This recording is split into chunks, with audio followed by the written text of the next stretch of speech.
That's okay. Hey, look at that. We got. That's your phone. That's your phone going off on the microphone right there. I just can't take you anywhere. I swear. I know. There you go. Hey, good evening, everybody. Welcome to Hitting the Wall. We got Jen and Kelly. There we go. They're going into the wrong show. Wrong show, folks. Go find the Hitting the Wall page. Yes, this is Hitting the Wall. I am your host, Kyle Walker. It is Tuesday, September 17th, 2019. Thank you all for joining us as we're trickling in. We are joined this fine evening by our buddy Joe. Hey. Yay. The most ish of Katy Perry you've ever seen. The most ish Katy Perry ever.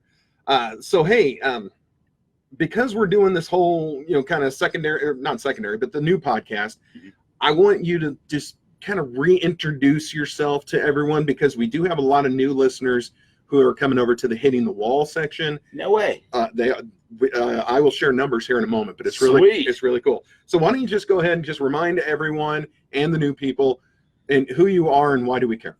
Yeah. So I don't know why you care. Okay. But fair enough. So I'm Joe.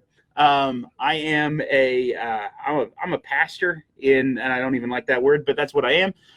In the metro area, actually up in Leavenworth, and Kyle and I got to know each other at church. Yeah. And then our relationship grew due to our mutual love of professional wrestling. Yep. Someone spotted the spatula. And there is a spatula. I don't understand the spatula, but we got to work on that. Well, Rebecca spotted the spatula, so she's the winner tonight.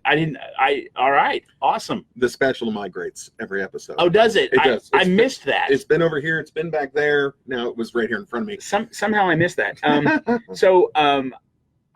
My wife Belinda and I have been married now for it's almost 19 years. Wow. Dude, yeah. So it's like 19 years here in like 3 weeks.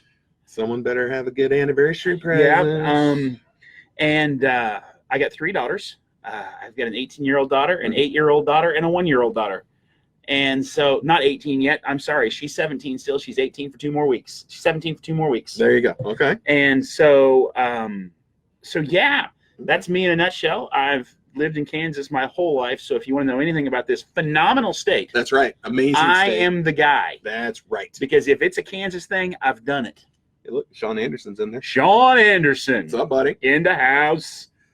Okay, so just so you guys know, one of the main reasons that Joe comes on this show, we've talked about this before, but for all the new people, because he is a pastor, even though you don't like that name. Yeah, I don't. Ideally, what we want when Joe comes on is to answer your very difficult, very uncomfortable, I'm afraid to ask this religious questions. I'm totally in for really tough questions. Because that's what he does. And so if you have anything, please send it to the show and we will absolutely have Joe talk about it. We've already covered tough subjects before. We've talked some really tough stuff. Right. And so I figure some of those old episodes are still on the Walking with God with Kyle Walker Facebook page, right? They're still out there, and these 2 Facebook pages are going to migrate together here shortly. Okay. So just we still have everything. But yeah, so if you have the tough questions, the really tough questions, not the, does my dog go to heaven question. If you got the tough ones, then please bring them to us. We'll talk about them, because I'm not a pastor. I don't answer to any governing church body, and he doesn't care. He'll get in trouble, and it's fine. Yeah, I got no issue. I will answer whatever you got. We've talked about church hurt. We've talked about a lot of stuff. We've talked about what if the church has hurt you? What if a authority figure within the church has hurt you? And my response was, I'll smack them. That's true. You did threaten violence. I will. On more than one occasion on your show. Indeed. Yeah, a few times. Pastoral suicides is another one we've talked about. Yeah, and there was one of those recently. Yeah. There was a big one in the news. So, yeah, if you have any of those questions, then by all means, please bring them to us, and we're more than happy to talk about them. And so, yeah, I just want to make sure that was out there and known. So, really, tonight, we have, no scripts, no formula. We're just going to kind of, work into what we want Joe's appearances to be on this new incarnation of the show. You have something to say. Dude, something's happened in my life since the last time I was on this. Bring it on. Hit it. I turned 40. Hey, you can't laugh too much, because that happens to you in February. Yeah, it's coming up. I turned 40. Okay, how you feeling? Like an old man. How's that different from before? I don't know. Okay. I don't know, but it's okay. Yeah. It's really, it didn't change too much. Okay. Except one of the crazy things that happened is, different ages get you to the point where where different things start to say you're old. Oh yeah. Yeah. Okay. So my wife, who's same age as I am, But she'll tell you you're old. yeah, but yeah, she applied for a job, and because of her, in their words, advanced age. Advanced age at 40, she is in a protected age bracket. Yeah, over 40. Yeah. Apparently Dale sees a spork. Dale is a spork. Dale is a spork. So she's in a protected age bracket, which basically means you're so old we can't fire you because you're old. That's correct. Yeah. And so there's part of it where I'm like, well, that's pretty cool. And then there's another part of it that's like, shut up, I ought to smack you. No, just embrace the old, I suppose. Let's see, Sean jumped in there. Oh, he says, hey, now I'm 49. I understand, Sean. But you look 23. You look 23. You probably have shoes that are 23 years old, but ouch. Love you, buddy. So well, it's funny whenever I go out somewhere and maybe I want to purchase a drink, and the nice young waitress or bartender will say, well, do you have your ID on you? And I'm thinking, and they're not looking at my beard because I have gray hair that's old enough to drink at this point. Yeah. So yeah. It's bad. It's really bad. That's okay. Well, thanks for depressing us. Well, but you know what though? It seems to be okay. Yeah. Like I didn't die.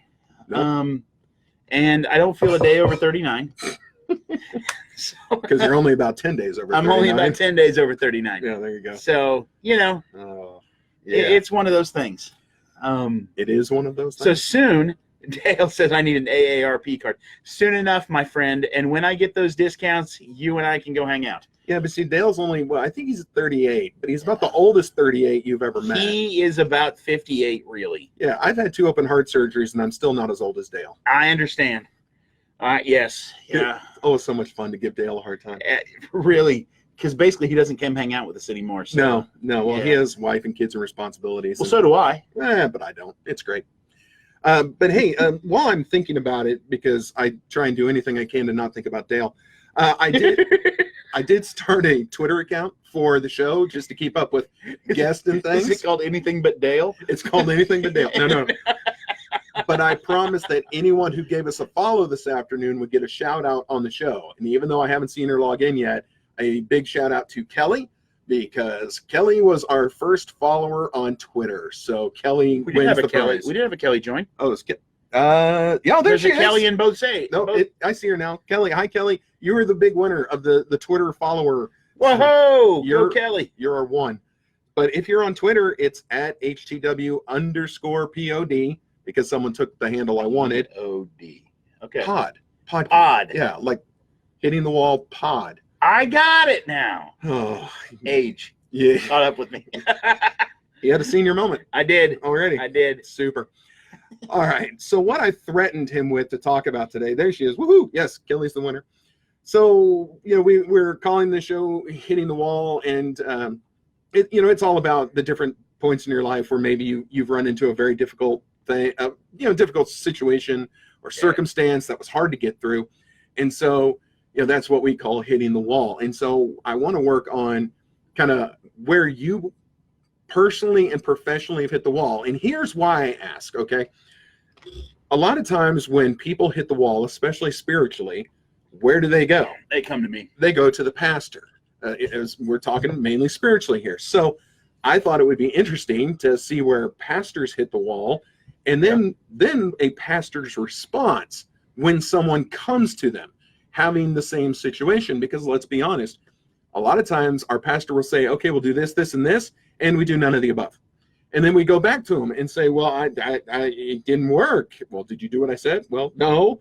And so that's kind of where we want to go tonight. So, Joe, if you have any part of your own personal wall that you would like to share, you have I'd say the floor. You have the right side of the table, stage left for them. Yeah. Yeah, let's talk about it for a little bit. Yeah, hit it. And And so there's a couple of things that I've been thinking about since you threatened me with this earlier today. And I did. I threatened him. He did. Yeah. He did. Not with violence, but with questions. And so Dale's in Indy. Okay. Hi, Dale. Oh, I'm sorry about that. Sorry for Indy.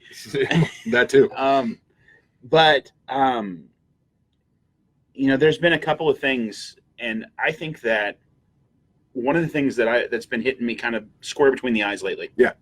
Is you asked the question about pastors hitting a wall. Yes. And so I'm going to talk broadly, and then I'm going to talk personally. Okay. And so broadly, the answer really is that we hit the same walls that anybody else does. Sure. But oftentimes for us, they're self-imposed, and I think they are for most people. I think so. I think most of the time people's walls are self-imposed because they're not doing. We just don't do the things that got us to the point to where we were, and it'd be kind of like if King Griffey Jr. makes the majors and then decides batting practice is no longer needed.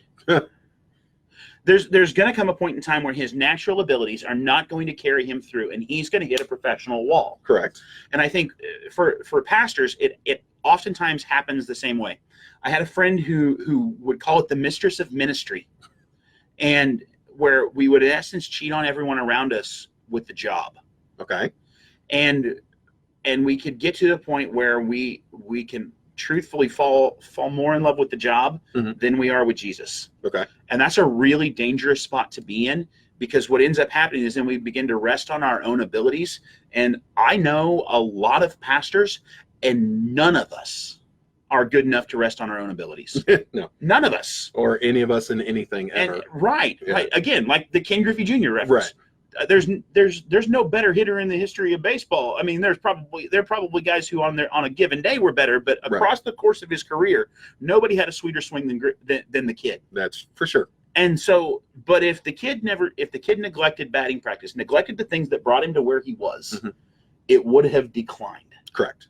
So, one of the things that I think is important, and when people come to talk to me, one of the things that I tend to look at is say, okay, so what was going on in your life when things were moving in the right direction?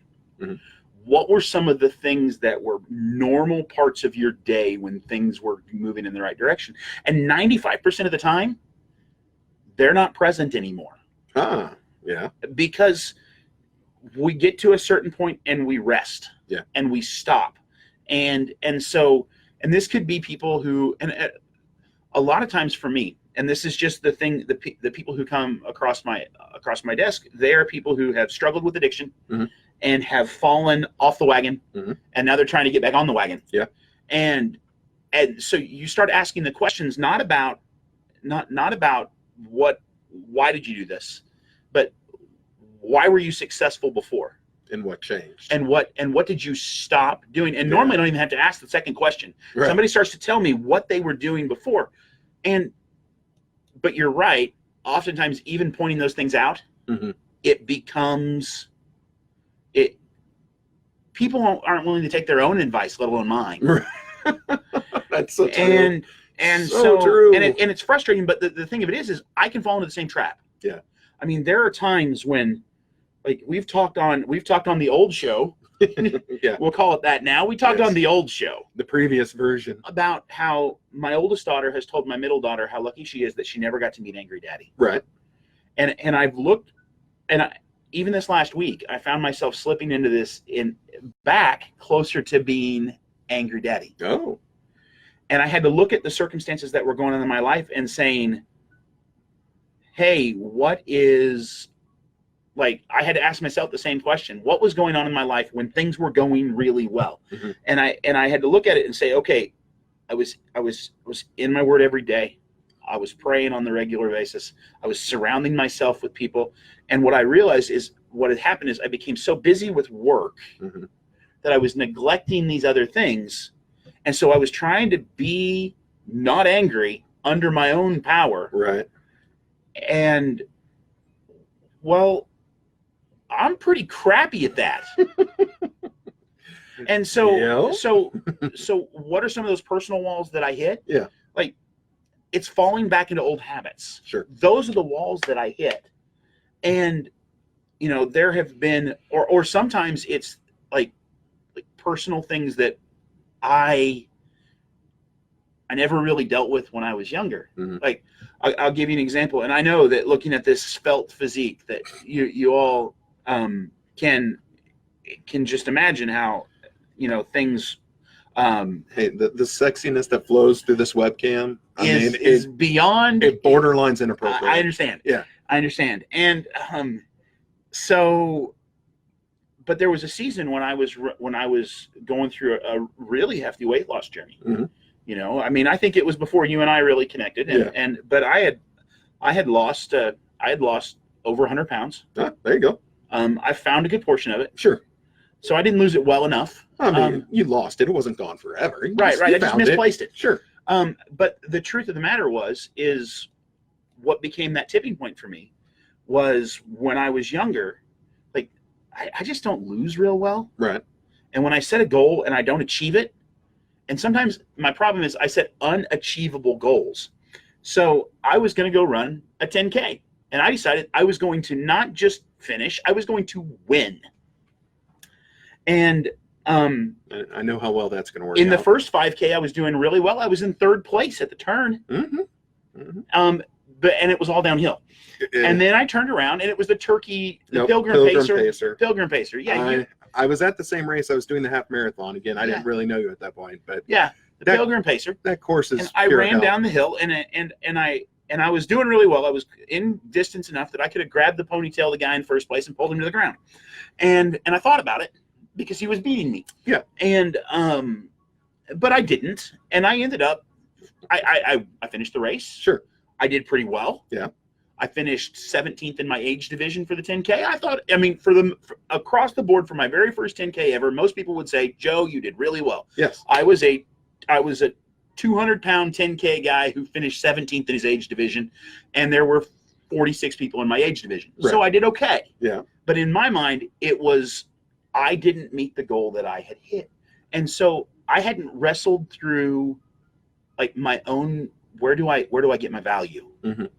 Like I hadn't placed it in the right spot, and it damaged me so much that the wall that I hit, I didn't get around because I couldn't let go of the fact that I didn't achieve my goal. Right. And then I started finding all those pounds that I thought I lost. Right. And then I found 85 of them. Right. And I still found 85 of them.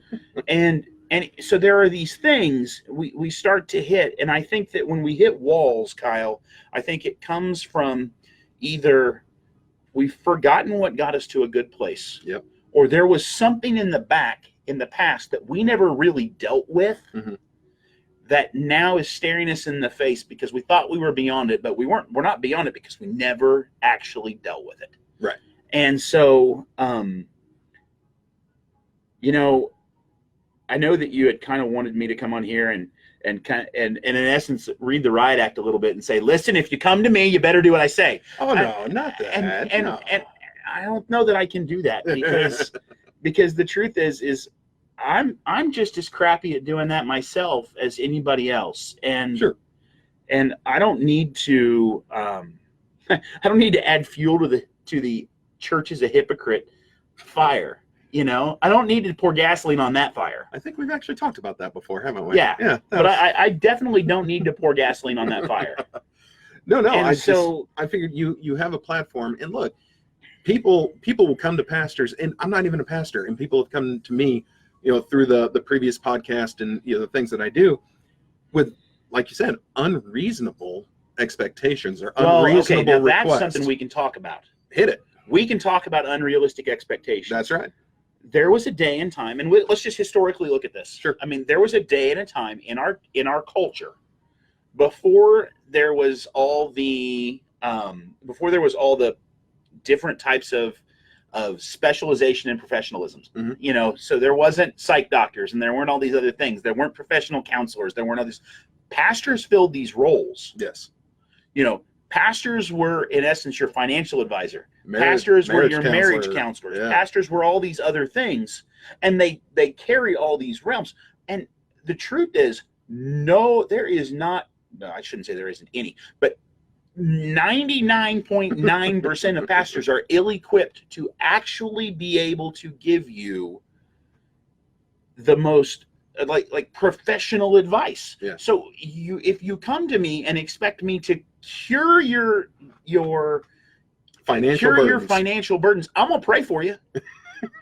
And I'm gonna send you to somebody. But you're not gonna do their taxes. I'm gonna send you to somebody who can help you with your taxes. Right. If you come to me and say, I've got an addiction, cure it, I can't do that. Right. It's unrealistic. It would be like walking to the dentist and saying, hey, dude, here's my issue. I got a crack in the block of my engine. Can you fix it? Well, he's going to have about as much luck fixing that as I am about fixing your addiction. Now, I can point you in the right direction, and I'm going to point you to scripture that talks about these things. But if I'm supposed to be the only answer, you're in trouble. True statement. You really are. Now, we've talked about the Bible before here and how I believe firmly that the answers to all problems that plague men can be found in that book. I believe firmly. But a lot of it is like not in the moment. This is the problem. You know, most of it is, if you do this, this won't become a problem. Right. Yeah, you're not going to turn to Matthew chapter whatever, and thou shalt remove engine from under. Yeah, that's just not going to work. 1 Joseph chapter 7 verse 3 is not a 12-step plan. No, it's not. No. And there is not a 1 Joseph chapter 7 verse 3. No, I think everyone should go look for that. See if you can find it. I can get away with that because my name's in the Old and New Testament. Ooh. So most people, when I say 1 Joseph or 2 Joseph, they're like, oh, it must be sounds legit. Sounds legit. I mean, not saying anything bad about you, but you can't say it's in Kyle chapter 13 verse 4. I mean, you could. You could try. But most people are going to say, nah, I'm smart enough to know that's not a biblical thing. No, if anyone whips out a Bible though and starts looking though, I get to laugh. Looking for Kyle. That's right. So yeah, I mean, we can talk about stuff, but the truth is I have the same limitations that you do. Yeah. I can't tell the future. I can't correct I can't fix someone's behavior. No. I can't, if you call me and say, hey, like for example, today, got a message at the office. I need someone to call my husband. I'm not happy with the way he's doing some XYZ. And my response was, no. Right. I'm not going to call your husband out of the blue and say, hey, quit doing this. Because how well is that going to be received? It's not. Right. It's not going to be received. Probably hung up on. More than likely, and rightfully so. Yeah. Somebody calls me out of the blue and says, hey, this is what's going on. I'm going to hang up. You're right. Yeah. No, that's not good. But so, no, that's what I really wanted to go over is the unreasonable expectations. So I think I think there are unreasonable expectations. I also think there's unreasonable expectations when it comes to the fact that I think people expect us to be emotionless in some of these things. And I got to be honest, and we can say this on the air and I don't care. Yeah, go ahead. Dude, sometimes there are shitty things that happen in people's lives and it hurts me to the point of tears. Right. And in that situation, I'm just going to sit there and cry with you. And I'm not going to give you an answer. Right. Because it's shitty. It's bad. Yeah. I've been journeying with a family lately that had a baby that was a hair over 2 pounds and born at 27 weeks with a hole in his heart. There's no other word I can come up with. Right. Yeah. No, it's just bad. It's just all around bad. And but now, baby's doing pretty good. Baby's up to 3 pounds. Hole in the heart seems to be getting a little bit better. The baby's doing great. Sure. That's a fighter. I'd say so. But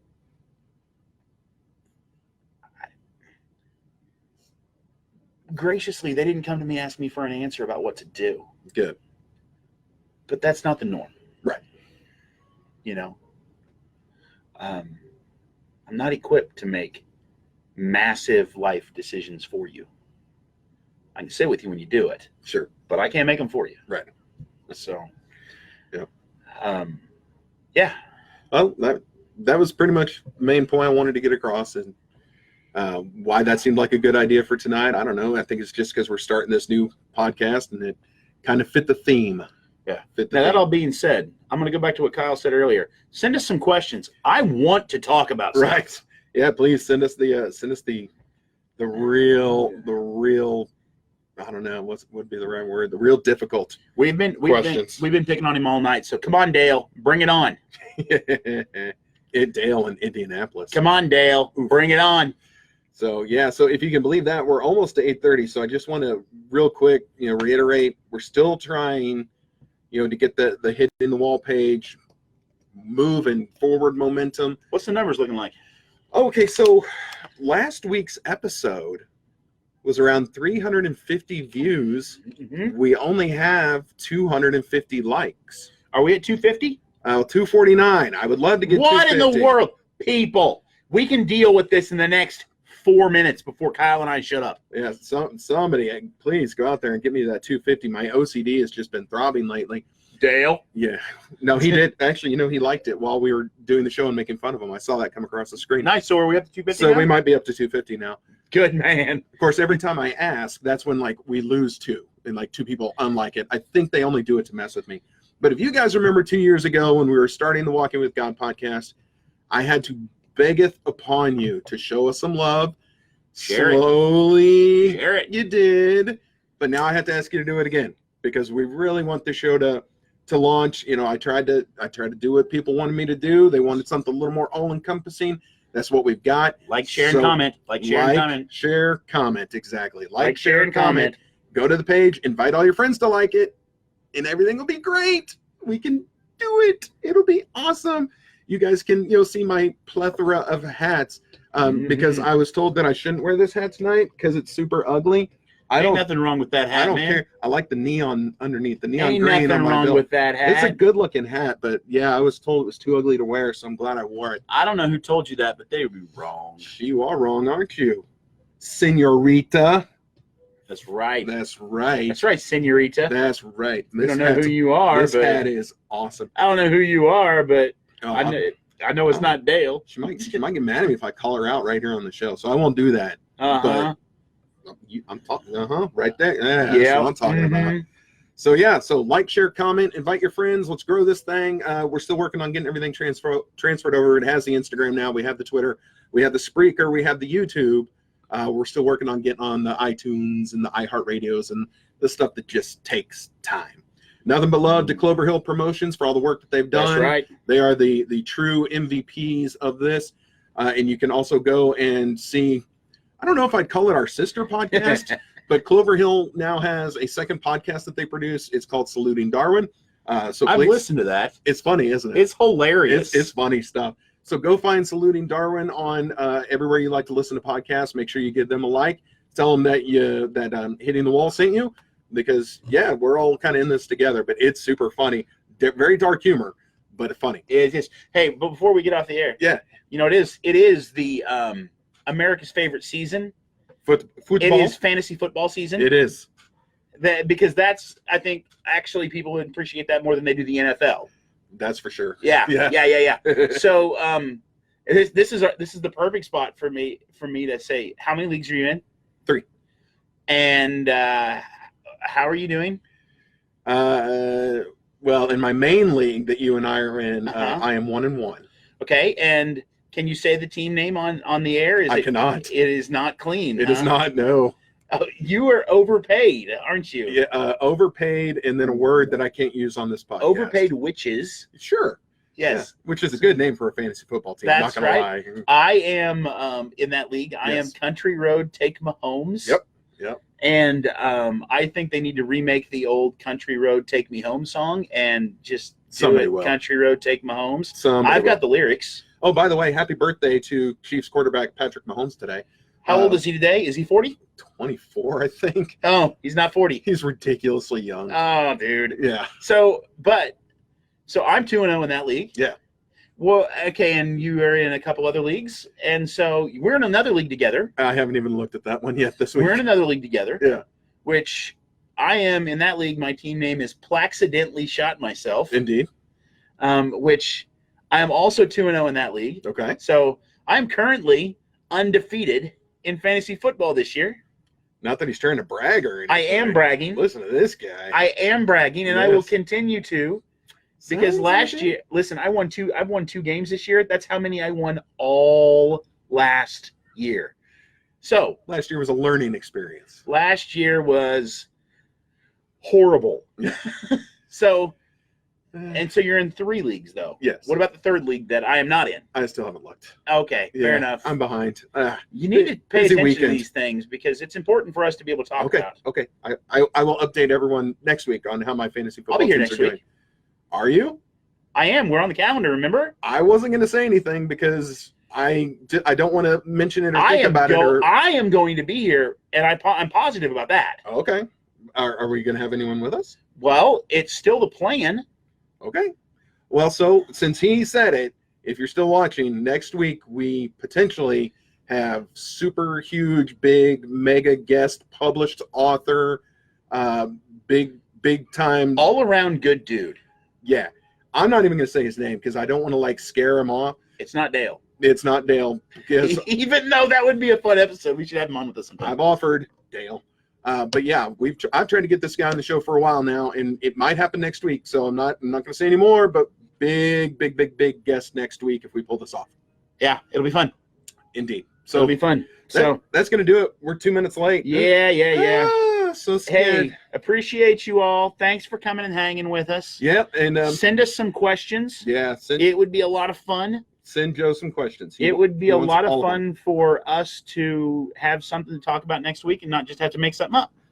Especially if our guest doesn't come. Exactly. Yeah. Even if he does come, it would be great to have the question and give it to him on the fly. Oh man, that'd be sweet. We would just be able to be quiet. Well, I'm going to do that anyway. I'm not talking next week. I'm going to introduce the show, and then I'm going to shut my mouth and listen. I get to basically just observe. It's going to be awesome. It'll be a lot of fun. Yeah. The only thing you're going to have to talk about is fantasy football. I can do that. Yeah, that's fair. I can do that. All right. Well, hey, thanks everybody. We'll see you next week. Behave yourselves. Don't do anything I wouldn't do. Later, Dale. And yeah, keep an eye on. I hope you guys like our new sign. It'll be good. This is going to be fun. I'm going to change it up every week. It's going to be great. So anyway, deuces all. We'll see you later.